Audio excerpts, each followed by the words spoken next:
What is up, everybody? Welcome back to another video on my channel. My name is Josh Finn of ShowMeFootball.com and ArrowheadAddict.com. And today I am joined by Michael Darcy to break down this Chiefs 20-17 loss to the Indianapolis Colts in what was an ugly, terrible game. No execution. Nothing went right. Well, maybe the defense played pretty good, but besides that, nothing really seemed to go right. And we both have a lot of thoughts. Right after going live on Michael's channel, I had him hop on mine, and I'm going to upload this as soon as we're done so you guys can talk about it with us. But yeah, Michael, first of all, great to have you on. Second of all, what are your thoughts on this game? What are you thinking initially? Josh, it's always good to be on your channel. I honestly, a lot of people, specifically on Chiefs Twitter, are really mad at Chris Jones and really mad at Matt Amendola. And I'm not happy with either of those guys. But at the end of the day, I think this game boils down to the lack of execution, and specifically on special teams. The Chiefs' special teams was an absolute joke today. I mean, Sky Moore muffed the kickoff, ended up giving the Colts the ball back after the Chiefs went and stopped them on a 3-and-out, and they gave the ball back at the 1. The Colts got a free touchdown there. I mean, just countless times where Sky Moore he looked scared to field the punt or the kickoff. And Pacheco wasn't good either. I mean, Matt Amendola missed kicks left and right. Andy Reid on a opportunity where they could have kicked a go-ahead field goal. They would have been up by 17.7. They would have been up 17-10 instead of 13-10. They ended up, is that right? Yeah, I think it was right. And then they ended up faking that kick, and Tommy Townsend rolled out and ended up throwing to a guy who was actually an ineligible man downfield. So didn't really matter. And it was just a dumb play call. And so at the end of the day, I think it comes down to just coaching, and specifically Dave Toub and Andy Reid, because they did not have this team ready to play today. And it is clear by the final score that the Chiefs were just outplayed, outcoached, and outprepared. Yeah, I think the coaching staff shares a lot of blame for this game. Andy Reid and some of his play calls, including the fake 4th down field goal that had zero chance. And, as you said on your show, if you're going to go for it on 4th and 10, might as well just go out there and do it with your quarterback and your offense, because I don't know what that was. And special teams, disaster today. Sky Moore fumbling the opening kickoff, which immediately resulted in the defense giving up 7 easy points for the Colts. And that was probably the difference in this game. If you want to point to one play where it's like, the Chiefs lost the game, I think they lost it as soon as Sky Moore fumbled that opening kickoff. Because if that doesn't happen, then I struggle to see where the Colts get 20 points.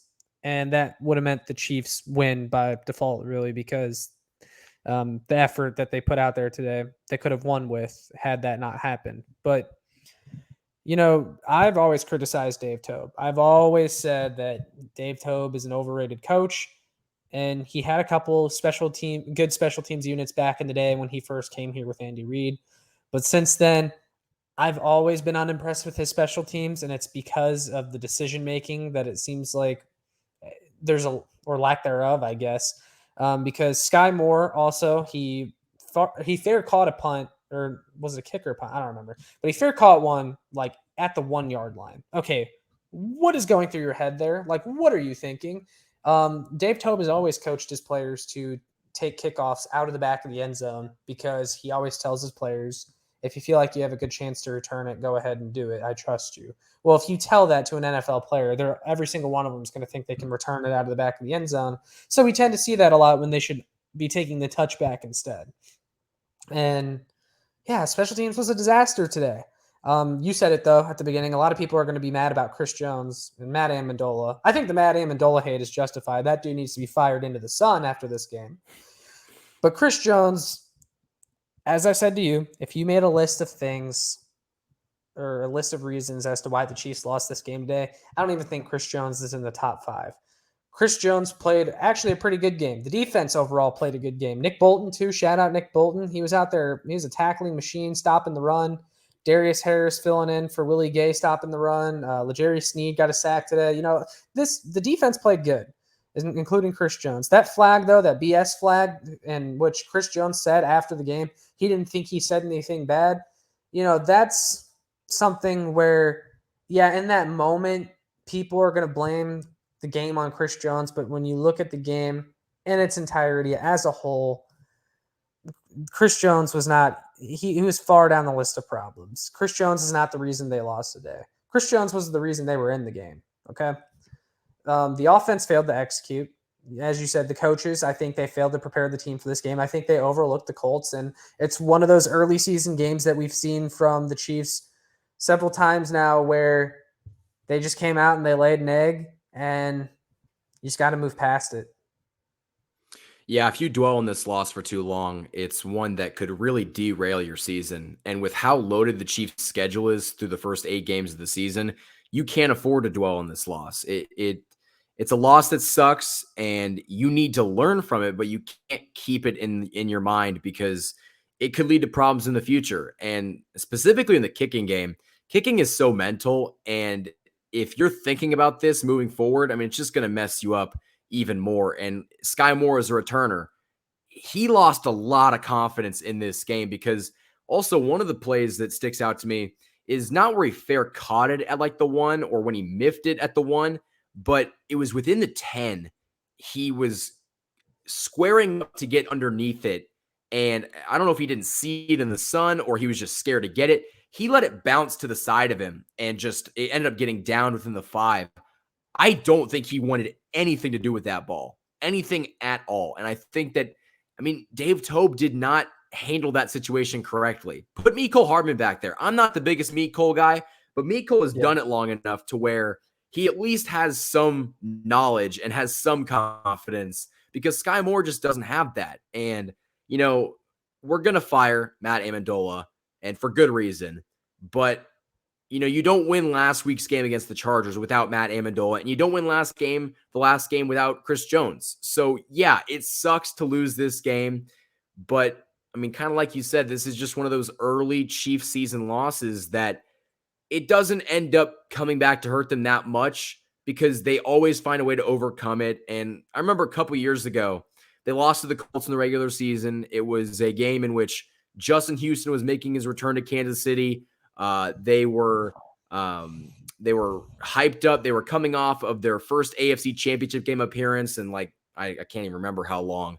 And there was a lot of expectations. And Jacoby Brissett and that team beat us in a low-scoring, ugly game, and Chiefs fans lost their ever-loving mind. The Chiefs ultimately went on to go win the Super Bowl that year, and it shows you that, one, that we can't beat the Colts, first of all, and 2, that early season losses for the most part don't really matter. Now, you can't be 0-3 like the Las Vegas Raiders, but right now the Chiefs are sitting at 2-1 and atop of the AFC West. It's going to be tough. It's going to be difficult. Just find a way to move on and you'll be fine. It's an early season loss that as long as you don't dwell on it, you'll be able to find a way to get better and you won't have these kind of losses again. Yeah, and when you look around the league today, the Bills lost. Now, the Bills had some injury issues, but they lost, okay? The Chargers don't look too hot right now. The Raiders are 0-3. Now, I think most of us didn't expect the Raiders to do anything, but I didn't expect them to be this bad either. Well, it could always be worse. It could be the Raiders who are 0-3.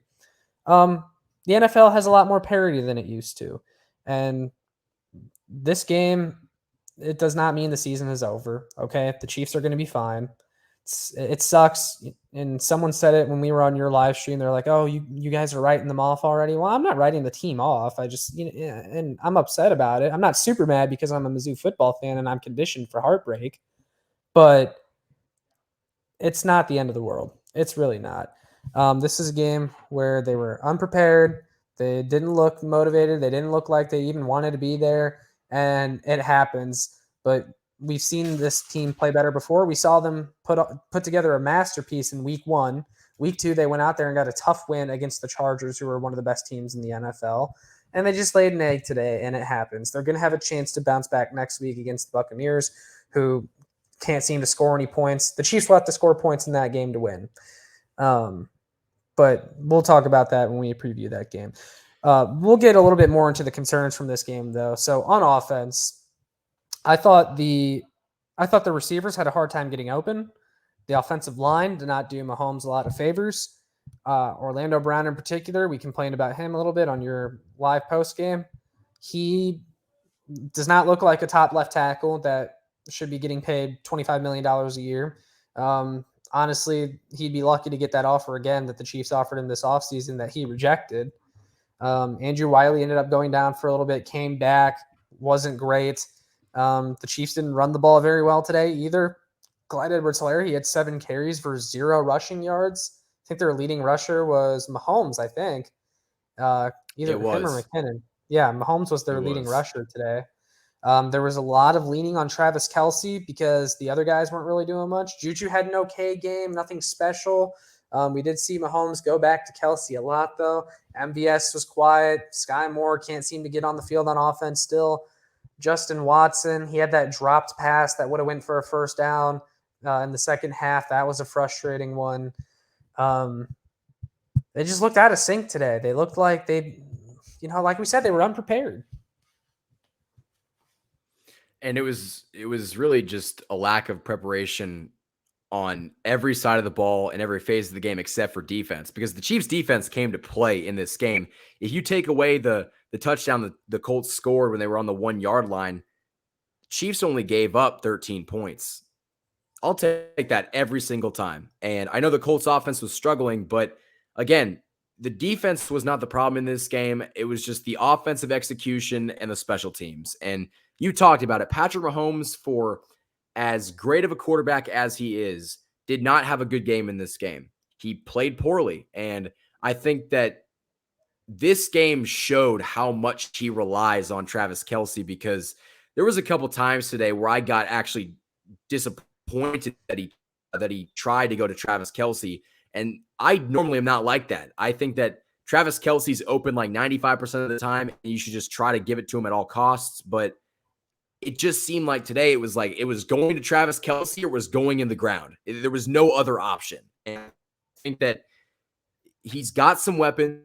Now, obviously, they didn't do very well in this game, but you can't force feed Travis Kelce, especially when he's in double coverage and if he's got a man on his back. I mean, you kind of have to be looking at other guys that are open. And, I kind of want to ask you this, Josh. Is there something wrong with Sky Moore? Why is Sky Moore not getting any targets on offense whatsoever? He's not even lining up as a wide receiver. And is he worse than Mecole? Is he worse than MVS?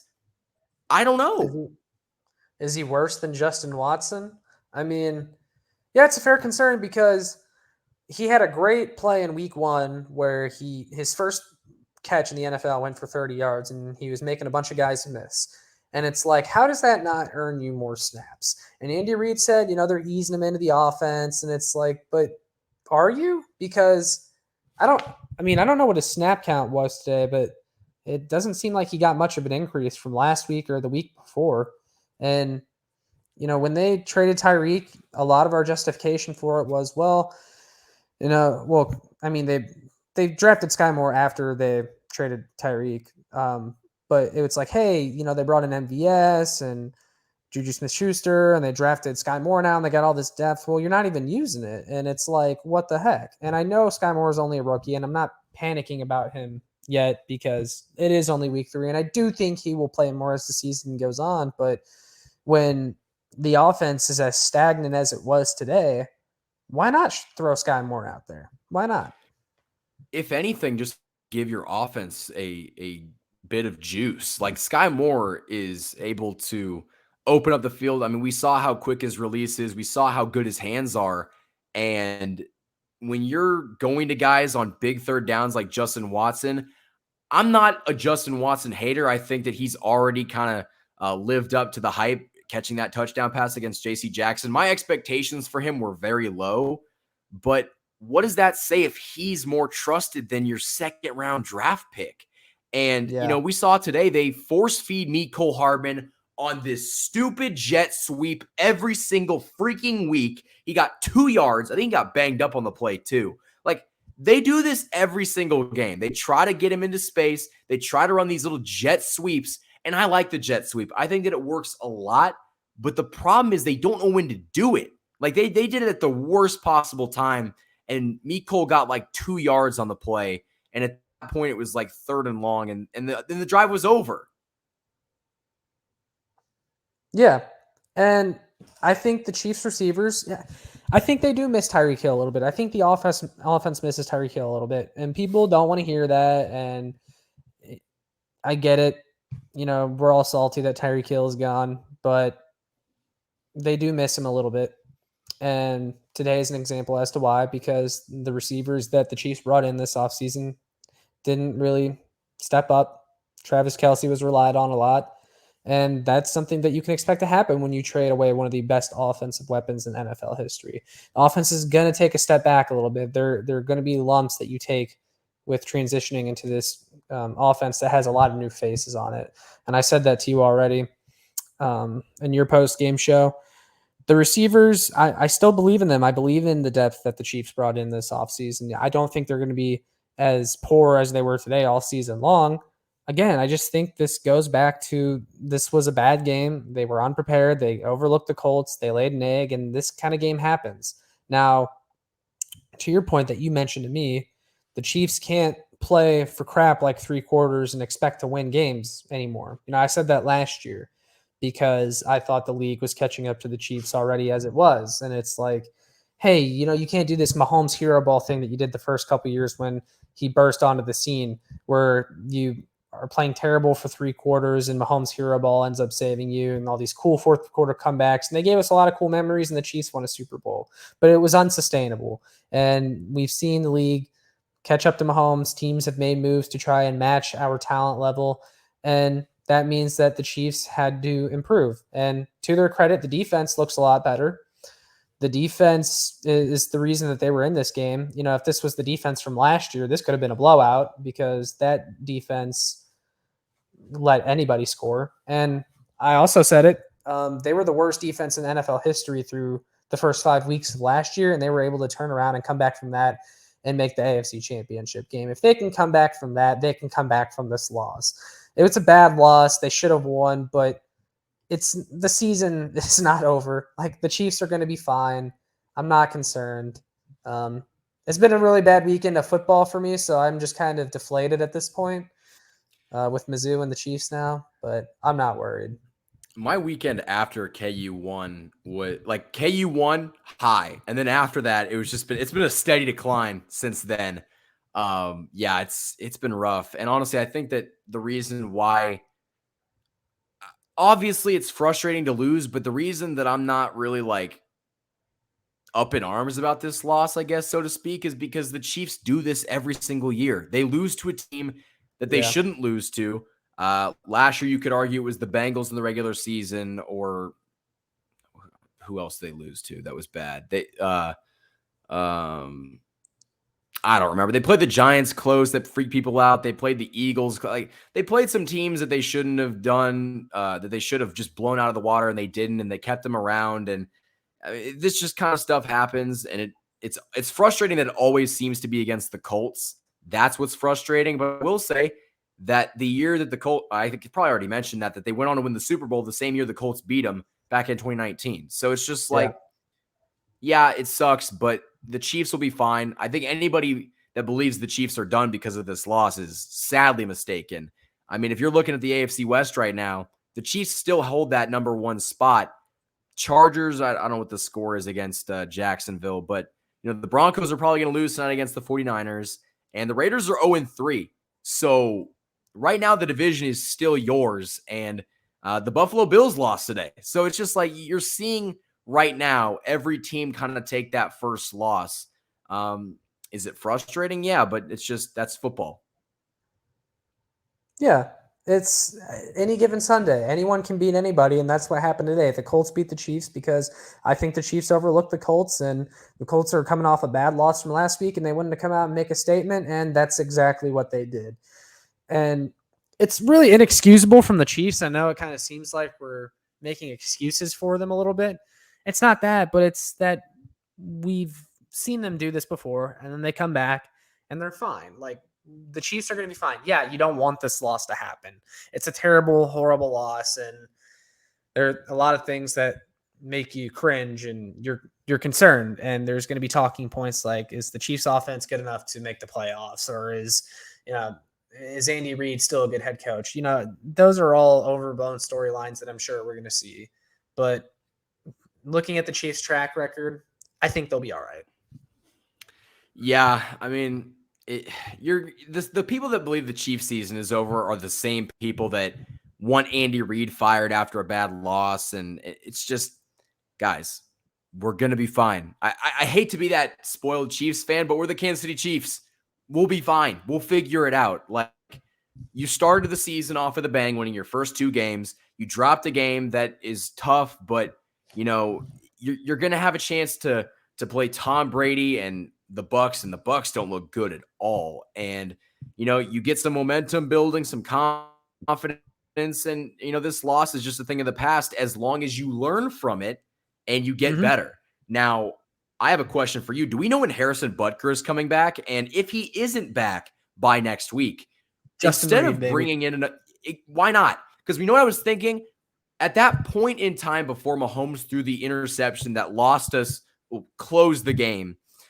Why didn't they just let Justin Reid go out there and kick it? Because I know that, he's not the most accurate, but Justin Reid probably has a stronger leg than Matt Amendola. I mean, look, he was just fine in that Cardinals game. I know he missed one extra point, but Matt Amendola hasn't been great either. Might as well save the roster spot and just let Justin Reid kick it. And that would be more fun. Yeah.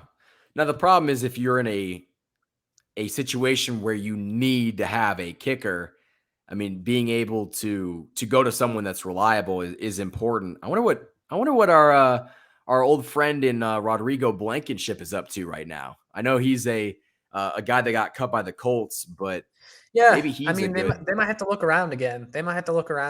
Because I know when they first signed Matt Amendola, they signed him because he won their little kicker derby that they had with like 6 other free agents. But you might have to take another look at that and the guys that you brought in, because how bad did those other kickers have to be for Matt Amendola to win the spot?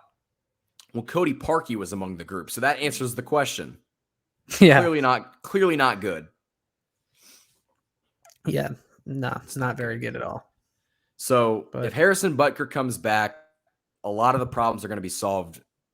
At least in terms of kicking. Problems. Yes, that solves half the special teams problems from today.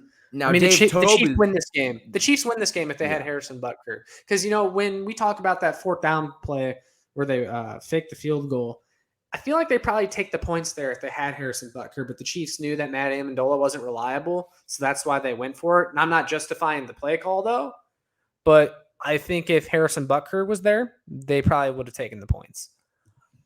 They would have absolutely taken the points. I think that, it's kind of a double-edged sword, because the Chiefs, at that point in time, Matt Amendola only missed the extra point. So he didn't miss the field goal that he missed at the next possession. But going forward on that 4th down was a bad play call for 2 reasons. One, it was stupid. You can't have your punter roll out on 4th and 10 and expect him to drop a dime for a 1st down. Just have your quarterback throw it. And second, I think that play killed Matt Amendola's confidence, because at that point, Andy Reid was still lining him up and saying, all right, go show us what you got and just keep kicking. And after that extra point, I think that something in the mind of Andy Reid changed. And I truly believe that them going forward on 4th down kind of killed Amendola's confidence. And an easy field goal, like it was a 54-yard field goal, he ended up missing on the very next play after that fourth down debacle. So I do think it is that play that changed the course of this game. I really do. Yeah. Please come back, Harrison Butker. Please put ice on that ankle. Please. It's funny how everyone gets on Harrison Butker for missing stuff, and like, how dare you? He's awesome. Harrison Butker. Can you hear me? Yeah, you were lagging out a little bit, but I could still kind of hear what you were saying. You hear me? Yeah. Am I back? Okay. For as much crap as Chiefs Kingdom gives him, and I will never understand it, Harrison Butker is unbelievable at his job. Like he is, if you look at his field goal percentage, he is up there with some of the best all time. He's like right behind Justin Tucker. He's fantastic. He nails like 50 plus yarders like it's nothing. And it shows you how valuable he really is to this team. Yeah, and I've been one of those people that have criticized him before for missing like extra points, but I think that happens every once in a while with kickers. They get the yips, and that was just he had the yips at one point, but I think the extra points have been cleaned up for the most part. And yeah, I mean, when you're talking about 45, 50 yards and beyond, the dude is money. Yeah, and like you said, if we had Harrison Butker in this game, we don't lose. We're kicking those extra points. We're kicking those Yeah. field goals and just going to take the points. But I mean, that shows you that the game plan heading into this game wasn't necessarily great, because I feel like they didn't really know how to overcome the kicking problem. Like if their little cute idea of going for it on 4th and 10, if that was their idea of how to correct the kicking issues, it's just not a good game plan.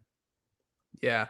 And I would have called up something better on that fake field goal, because do you remember that one play a few years ago for the against the Falcons? It was the Eric Berry pick 2 game, and there was a fake punt in Albert Wilson. I think he scored a touchdown on it.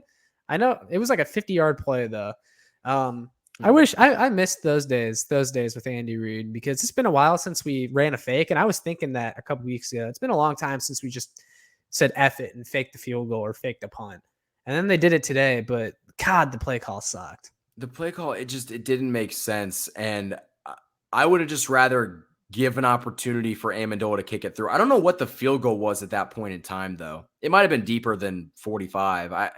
I don't know. It's just, I think we're kind of dwelling on it a little too much. It's a game the Chiefs shouldn't have lost, but they'll be fine, guys. They just got to regroup, and they got to play better. And we know they're capable of it. And we got to acknowledge too, the Chiefs have a lot of rookies that they're relying on this year, and we have to take the lumps with it. But those guys, we believe them to have high ceilings. I believe that they have high ceilings, and we haven't seen them, really rise to the occasion yet. And I think we will. It's a new team. There's a lot of new faces, and I think, we can expect this. We should have expected this, that they were going to have some games where not everything looked all right, and they're just going to have to regroup, and I think they'll be okay. It's a bad loss. It's a sucky loss, but I'm not going to let it ruin my weekend. Exactly. You got Mizzou football for that. And yeah. But I mean, yeah, it's one of those things it's difficult, but I mean, the Chiefs do this every year. It's something that we're not even going to think about 4 or 5 weeks from now. It'll be that far out of our mind. Yeah, you'd like to have this game, but I don't think it's going to cost them the division. I mean, I don't think it's going to cost them their seeding or anything in the playoffs. Like, it's fine. They're going to be fine, guys. It's more frustrating just to see the compounded mistakes just come back to bite them in a game that,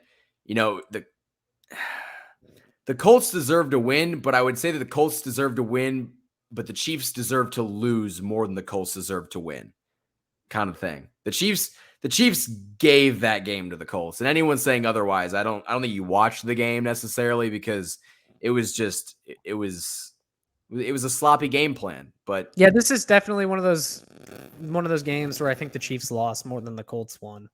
Yeah, and I think any honest Colts fan would tell you the exact same thing, because they didn't look very good. I don't think any Colts fans expected them to win today. No, and I will say, to get back on the positive side of things, our defense against the top 3 running back and Jonathan Taylor was phenomenal. Like, we gotta take pride in our defense, because for as long as I can remember, the Chiefs have always lacked that. They've always been good on one side of the ball, but not good on the other side of the ball. And, even the year the Chiefs won the Super Bowl, the defense wasn't elite by any means. They made big time plays when they needed to, but, this defense has started out really, really hot. And if they can keep getting better, the offense is going to be just fine. The offense had games last year, the year before that, where they have a clunker, so to speak, but that never defines them. This game does not define them offensively. No. And when you got Patrick Mahomes, who had a pretty bad game, it doesn't happen all the time. So he'll be back. Andy Reid will be back. Not worried at all. And I'm excited to see what this team is going to do next week. Yeah, they got to go out there and absolutely kill the Bucs. I'll forgive them for this game if they can go out there and do that. And the nice thing is, after this game, Andy Reid said the Chiefs don't have any injuries to report. So at least, it could have been worse. They could have won this game and somebody important gets hurt, which you'd almost rather have them lose this game. At least they came out healthy. And look, you just go back to the drawing board and come back next week. They'll be all right. I hope Pat drops like 5 touchdowns and 400 against Brady. This has got to be a statement game because quite frankly, Tom Brady should have stayed retired. And I think Mahomes wants to not only show the league that, hey, like we might not have gotten the job done back in the Super Bowl, but look what happens when you give me guard play. Look what happens when you give me some shred of an offensive line. But then again, I don't know if Orlando is a good piece on the offensive line. So I guess we'll find out. But yeah, a rough week for football. But hey, the one thing that I will say is that KU is now 4-0. So this sucks, but we might go bowling. So. All right, so that's the end of this video, guys. Thank you for joining us today. No, I'm just kidding. Oh, wow, you even had a sign ready to go. Wow. Well, here, let me just... I made a sign. Yeah, so sorry, guys. That's the end of that one. I thought you were going to do that. Stop the count. Oh, man. Oh, man. This is what Chiefs losing does to us, guys. We go off the rails. Yeah, and we have to go to our college football teams to find something to cheer about. And then you could be like me and you're a Mizzou fan. You're like, oh, wait, you don't have anything to be happy about. Hold on. Let me point this out. Who would have thought that the Kansas football Jayhawks would be undefeated and the Chiefs would not be? Well, KU hasn't played anybody yet. We'll see. Yeah. I don't know. It's the Big 12, Michael. It's the Big 12. No, it's the Little 12. Nobody cares. It's also it's the league with no defense. There's no defense anywhere. I know, but it does make for some fun football games. That's for sure. Like that West Virginia game, like that was crazy. Yeah. I mean, I'm not going to try to hijack your stream because that could go on for a long time. But no, it's all right. I mean, as a Mizzou fan, I can admit I would gladly take Jalen Daniels as my quarterback. The dude is the truth, man. I saw someone compare him to like RG3, and I honestly think it's a pretty good comparison because he can run the ball extremely well, but his ability to throw the ball downfield is really good. He might actually be a draft pick at some point. Yeah, that'd be really cool. That'd be really cool for him. Maybe he'll replace Patrick Mahomes when the season crashes and burns, and they fire Andy Reid and Chris Jones gets traded off. And... Man. But that's all I got for this game. Did you have any final thoughts? No, I think we covered it. The Chiefs will be just fine. It's just you got to regroup and beat the ever-living crap out of old man Tom Brady. Yeah, sounds good to me. All that being said, though, guys, make sure you like, share, and subscribe so more Chiefs fans can find this. Make sure you check out my work on showmefootball.com and arrowheadaddict.com. And then before we go, Michael, where can the fans find you? You guys can find me on Twitter. That is at KC Sports Report. Instagram is KC_Sports Report. The website's just kcsportsreport.com. And as always, you can find me on YouTube. That's just KC Sports Report. And there you have it. So, yep, that's everything we got. Make sure you guys leave in the comments what you thought about this game. I'll go ahead and try to interact with you whenever I get time. But, yeah, that's all I got for today. And go Chiefs.